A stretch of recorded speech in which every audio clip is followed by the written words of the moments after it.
nostalgic. It's something you'd have at family dinners or those large banquet meals. So we're gonna show you guys how easy it is to make this classic dessert soup at home. Let's go!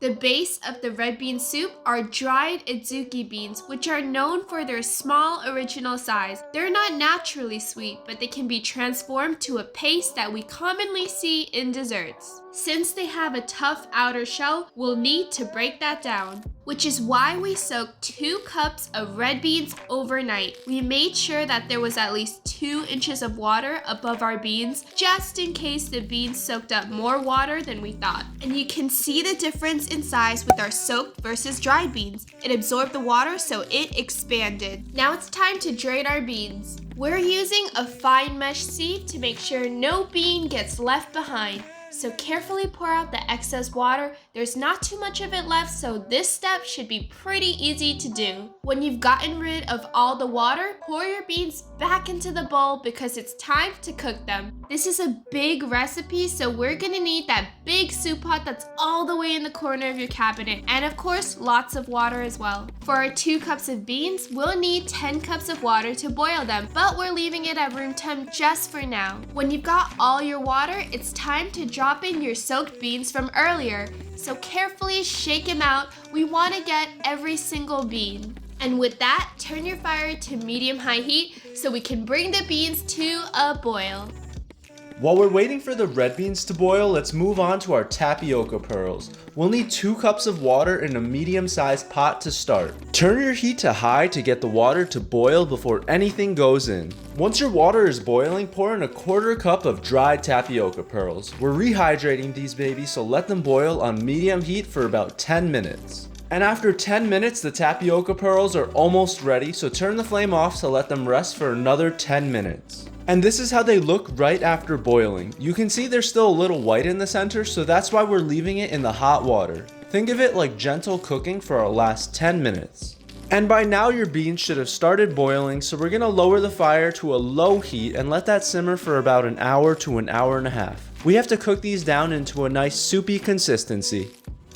So while that's going, let's move on to our red bean flavorings. We're using rock sugar to sweeten our recipe. They're commonly used in Chinese cooking to flavor soups, sauces, and even teas. We're using 1 cup for our recipe because we like a sugary taste. Now this is optional, but we're gonna place our rock sugars in a sandwich bag to break it into smaller chunks just to help it dissolve in our soup later.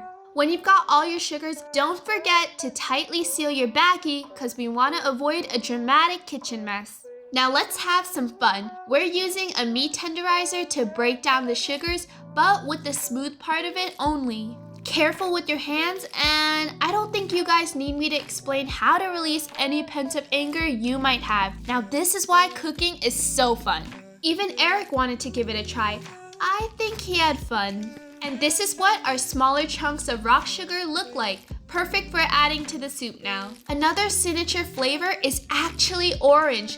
This will give it a bitter aromatic flavor. We'll be using the zest of the orange, and as you're doing this, make sure to only get the outer zest layer and not the fibrous white layer because that would only add unwanted excess bitterness to our soup. The orange smelled so good at this point, all the more reason to keep zesting it all.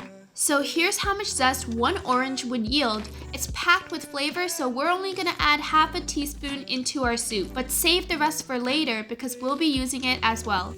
So it's been a little more than an hour now, and you can see our red beans have definitely turned into a soupy consistency. The beans themselves are plumper and softer, and the perfect texture should be almost mashable if you press down on them. So now that the beans are pretty much done cooking, we just need to add in our flavorings. We have a cup of rock sugar we smashed before, and we're just gonna drop it in like so. And just give that a quick stir to help the sugar dissolve and mix into the soup. Next, add a pinch of orange zest directly into your red bean soup. You can add a little bit more if you want, like we did here. Then just mix to get all those flavors to meet. So here's where we're gonna go a little off the books. We're adding coconut milk into our red bean soup to get that creamy coconut flavor. Pour in about half a can of coconut milk in a circle fashion to spread it as evenly as possible. But we're going to mix it anyway, so grab a big ladle like this and stir clockwise because coconut milk is always sweeter if mixed clockwise. And check out our almost done red bean soup. And don't forget about those fish eggs. I mean tapioca pearls that have been sitting on the sidelines waiting for their chance to shine. They should definitely be translucent by now, but if not, you can always heat yours up for another 2 to 3 minutes until they're clear on the inside. And just drop the whole shebang into your red bean soup. All that's left is to give that a good mixy mix to combine every flavor into the soup, and you got yourself the best tasting red bean soup in the East Coast. Here's a close-up look of how it all turned out. So going into this dessert series, we knew we had to make red bean soup because it's something we both grew up eating. And this was super easy to make, so let's give this a try. Yay!